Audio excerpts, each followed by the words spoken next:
Doutor Eduardo, bem-vindo ao nosso programa querido. Tudo bem com você? Muito bem, muito grato pelo convite. É um prazer estar online com vocês e compartilhar um pouquinho do meu conhecimento. Tudo perfeito, estou aqui de Portugal. Desculpa não estar no meu consultório usualmente, mas estou por aqui trabalhando. Maravilha, show de bola.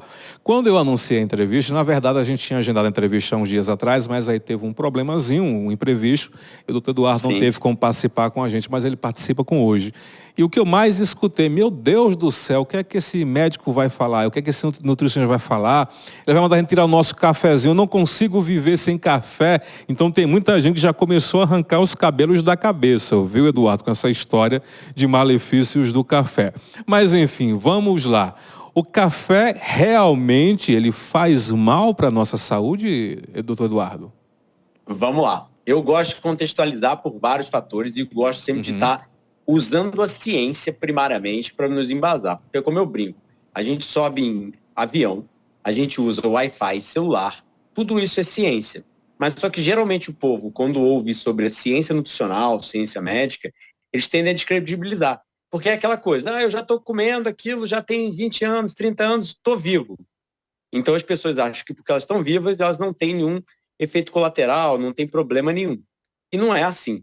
Por exemplo, a gente sabe que existem civilizações que vivem até os 120 anos, então é normal chegar até os 100 anos, e a gente sabe que tem a expectativa de vida mais baixa do globo, é dos Maasai e dos esquimós, 40 anos de idade. Então, é muito diferente a gente sobreviver e prosperar. Botamos esse ponto. Segundo o café é uma planta. Então, toda planta tem muito nutriente. Então, toda planta tem muito benefício. Isso é inegável. E a gente tem benefícios a nível científico do café. Entretanto, ninguém fala dos malefícios. Por quê? As pessoas adoram ouvir coisas boas sobre seus maus hábitos. Essa que é a verdade. Quando alguém fala bem do churrasquinho, todo mundo gosta.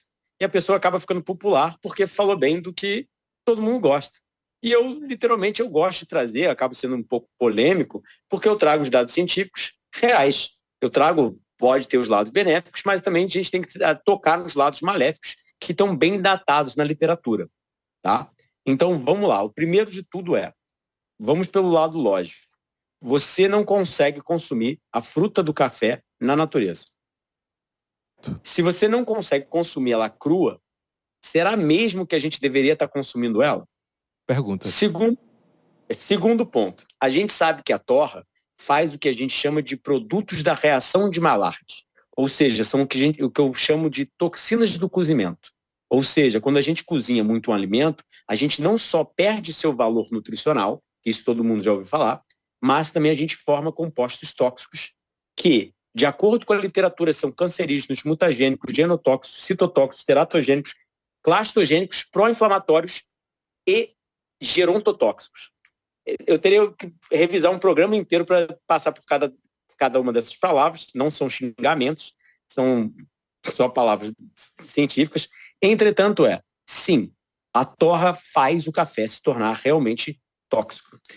Primeiro ponto, bem simples, a gente nem precisa entrar nos dados da literatura, porque todo mundo que eu vejo tentar largar o café, no primeiro e no segundo dia, alega uma dor de cabeça tremenda, uma abstinência tremenda, que a gente vê em usuários de drogas. Eu realmente queria me questionar, porque quando eu paro de comer banana por um dia ou 2 dias, eu não sinto abstinência de banana, eu não tenho dor de cabeça de falta de banana, não tenho nada disso. Porque quando a pessoa que parou de tomar um café e está com todas aquelas dores, ela toma um café de novo, o que acontece? A dor some. Isso acontece com cigarro, acontece com drogas ilícitas, acontece com drogas lícitas. Pessoas que tomam remédios psiquiátricos podem ficar meio que loucas se tentar largar o remédio da noite para o dia, né? Porque são sintomas de abstinência. Na nossa humilde opinião, higienista, que é um modelo de medicina criado por médicos americanos, que é o que eu advogo e prego, né? O higienismo, a ciência da saúde, nós acreditamos que isso são sintomas de desintoxicação. A pessoa está literalmente se limpando de certos efeitos tóxicos do café, e por isso que vem aquela dorzinha de cabeça, um incômodo, etc. Leva uns dias até ela conseguir passar pelos aqueles efeitos ruins. Então, passamos pelo lado lógico. Aí a gente vai para o lado científico. Por que o café causa prejuízos à qualidade e quantidade de sono? A gente tem dados científicos bem estabelecidos que o café prejudica a qualidade e quantidade de sono ou seja, reduzindo o tempo total de sono e a eficiência do sono. Ou seja, a gente consegue medir o cérebro das pessoas, um eletroencefalograma, que mostra que as ondas de sono lentas estão reduzidas. Ou seja, e o estágio 1, ou seja, que é um estágio de sono mais acordado, está aumentado. Ou seja, a gente muda a arquitetura do sono quando a gente toma o café. E vamos parar para pensar.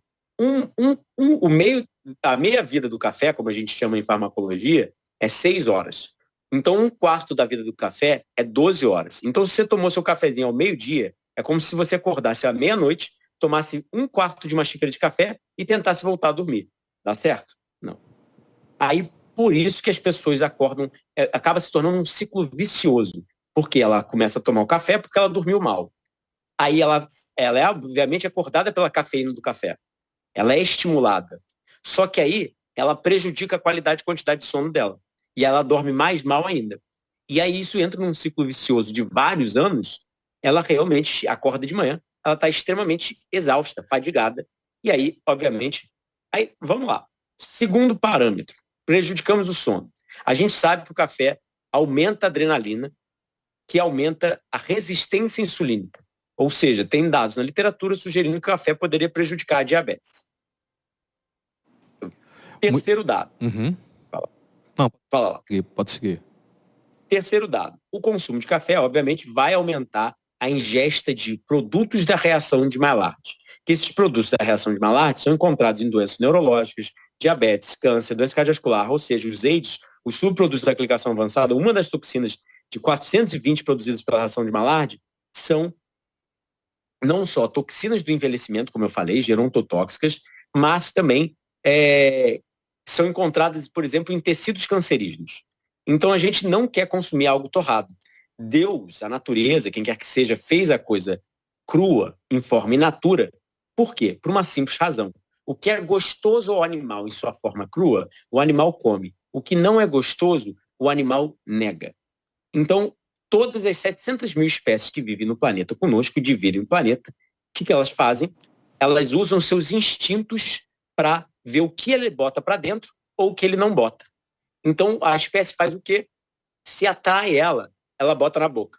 Se ela bota na boca e ela consegue sentir o gosto do alimento, ela come. Se ela não consegue sentir, ela joga fora. Vamos lá. Imagina que você tentasse comer uma batata na natureza, crua. Você ia conseguir gostar e comer? Não. Por quê? Porque batata na natureza é comida de animais que têm focinhos. Porcos são comedores de batatas. Primatas antropóides, animais que têm polegares opostos, capacidade de enxergar cores e capacidade de sentir o gosto doce, são exclusivamente animais frugívoros, animais feitos para o consumo de frutas e vegetais. Então, por isso que a gente gosta de uma banana sem temperar. Alguém tempera banana, figo, caqui, melancia? Não precisa. Já vem temperado direto da árvore. Por quê? Porque Deus, a natureza, quem quer que seja, criou, ao longo da evolução da nossa espécie, dos primatas, um código genético que codifica proteínas que vão para a ponta da nossa língua, que permitem-nos sentir o gosto doce e o gosto salgado, que é o gosto primário das frutas e dos vegetais. Você pega um aipo, um tomate bem orgânico, madurinho, você vê que ele é bem salgadinho. Então a gente é uma máquina de detecção de açúcar e sal. Então isso é a máquina primata, e são vários outros mecanismos biológicos, genéticos, que permitem, por exemplo, o gosto por cores. Você vê que no McDonald's, qualquer lanchonete, sempre faz os anúncios deles com bastante alface, tomate, cebola, coisas coloridas caindo. Eles nunca botam o pão e o bife, aquelas coisas sem cor praticamente. Eles botam muita cor. Por quê? As cores das frutas e vegetais, nós, ao longo da evolução, fomos feitos para identificar aquilo como benéfico. E hoje em dia a gente sabe que elas têm efeito quimiopreventivo, ou seja, previnem diabetes, câncer, doença cardiovascular, doença neurológica, elas fazem 1000 coisas no nosso organismo. Porque as cores são os fitonutrientes das plantas. Tá? Então, eis a grande questão. Aonde que eu estou querendo chegar? Nós nunca consumiríamos a planta do café na natureza. E, consumindo ele torrado, se é uma planta que já é inconsumível, a gente tem que torrar para tomar ele, e aí as pessoas acabam não gostando do gosto amargo do café, a grande maioria. Aí joga açúcar ou adoçante. Já começa outro problema que a gente não vai nem entrar no mérito. Mas só as toxinas do cozimento, de acordo com o Dr. Bruce Ames, decano eu acho que da UCLA, Universidade da Califórnia Americana, um cientista de quase 100 anos, super condecorado, um dos cientistas mais citados na literatura médica científica, alega que existe mais toxinas em uma xícara de café do que em um ano de comida e com agrotóxico. Sério isso você pode botar Bruce Ames no Google, que tem jornais brasileiros que traduziram a pesquisa, que saiu em vários New York Times, vários jornais americanos famosos. Você pode botar o nome dele no Google e vai aparecer essa citação, e eu mostro a pesquisa para quem quiser. Então, essas coisas são bem datadas na literatura. Mas, como eu falei, as pessoas adoram ouvir coisas ruins sobre seus coisas boas sobre seus maus hábitos. Ninguém quer falar mal do cafezinho. Eu falo mal do cafezinho. Eu não sei se você viu, eu fui num podcast relativamente famoso no Brasil, falei mal do café. Existe pelo menos, o vídeo deu 2.100 visualizações, 2 milhões e 100 visualizações só no Reels do Insta. Deve ter uns 7 mil pessoas a 10 mil pessoas me xingando. FDP, babaca, pananã. Parece, já viu quando você tenta dialogar com um bêbado ou um drogado? Não dá. Porque ele está completamente fora de si. Para mim, eu já tive vários maus hábitos. Eu já fumei, eu já bebi, eu já comi churrasco, várias coisas usuais que a gente sabe tão datadas na literatura que fazem mal. Mas eu reconhecia pelo menos o meu erro. Eu era sincero comigo. Muito bem. E, sinceramente, as pessoas não são sinceras com elas. Elas sempre querem achar algum benefício no café. E não estou dizendo que não tem. Se você quer acordar, se você quer, às vezes, até estimular o treino, realmente ele ajuda. Mas, obviamente, com um efeito colateral. É um efeito farmacológico. É um estimulante psicoativo, como a gente chama. Tá? Ou seja, é correlacionado ao aumento de depressão, ansiedade e problemas psiquiátricos. Tem umas perguntas aqui do pessoal que está acompanhando. A Eduarda, aqui do centro da cidade, pergunta o seguinte. Me disseram uma vez que o cafezinho, ele pode desencadear problemas ósseos, né? Que descalcificação óssea, é verdade? Bom, primeiro de tudo está datado na literatura que tem prejuízo na absorção de vitaminas e minerais. Tá? Ou seja, se a gente tem prejuízo na absorção de vitaminas e minerais, vai ter prejuízo na saúde óssea, sim.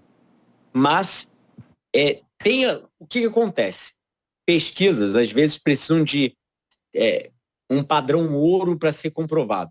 Então, às vezes, alguma coisa pode ser comprovada, mas ainda não está 100% datado na literatura. Entretanto, eu não discordo, porque eu acho que tudo que não é natural vai ter um mínimo de prejuízo a longo prazo.